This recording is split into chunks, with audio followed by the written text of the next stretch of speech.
So first of all, in regard to George Santos, he was already removed from all of his committees. There is a legal process. The charges just came out. We just saw some of them this morning. And so in America, there's a presumption of innocence, but they're serious charges. He's going to have to go through the legal process. But we're going to continue to work to root out fraud. And there's lots of it. And we're talking about tens, if not hundreds of billions of dollars in fraud in many. Yeah, it seems like there was a lot of fraud going on there with George Santos, who, interestingly enough, co-sponsored this bill that attacked unemployment fraud. Yeah, it's kind of like they're just really showing us who they are. I don't know. But there have been many calls for Santos to resign, as you know, since day one. And one of the most vocal advocates on the left has been fellow New York Congressperson Richie Torres, who had this to say on MSNBC upon learning about the Santos indictment.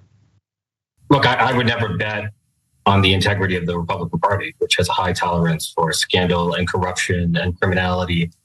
And George Santos, to me, is not an accident. He's an outgrowth of a broken Republican Party whose standard bearer is Donald Trump, who on the same day was found liable for sexual assault. So the modern Republican Party is an endless stream of scandal, and I have no confidence in the ability of the Republican Party to hold George Santos accountable at all.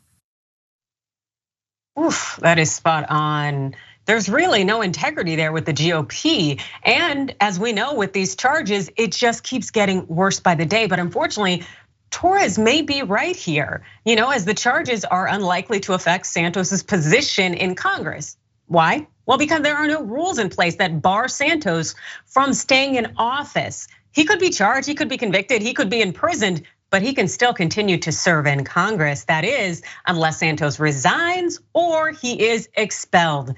And it seems kind of the former appears to be unlikely. And as far as the latter goes in terms of expulsion, I don't know that that's gonna happen, because as we have the Speaker of the House, Kevin McCarthy, he seems to be making it clear that he wants to let the process play out. I haven't seen the indictment, but as you know, with George Santos, I did not put him on any committees. For those like Senator Menendez, who was indicted and we went to trial, he was still able to vote, and others. I believe he's the chairman of a committee today. In America, we'll just follow the same pattern we always have, right?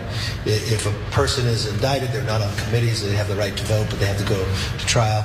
If, just like we had a member of Fortenberry, he had the same ability. I removed him from committees, but he was found guilty, and I told him he needed to resign. That is my policies and principles on this, and I'd follow the same path.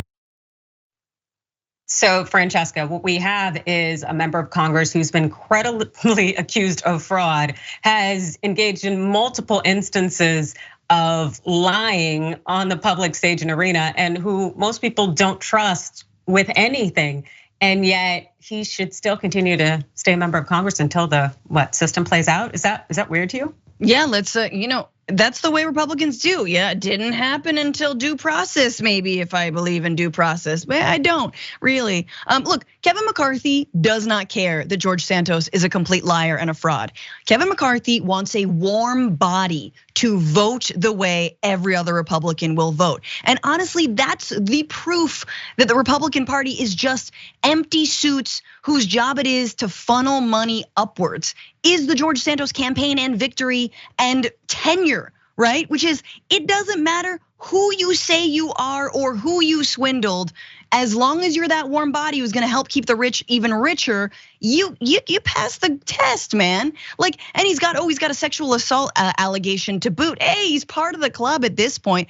The thing about George Santos, and he just said it's a witch hunt against him, and I love that. I love it for him because, honey, not everyone can do Donald. I know you think you can do Donald, but you can't do Donald. You just got here. You gotta earn Donald. You need decades of corruption, not just this mealy mouth GoFundMe, stole money from a homeless vet with a dog. No. You need big corrupt. You need bankrupt casinos corruption. Then you can earn witch hunt title. But until then, babe, we're gonna see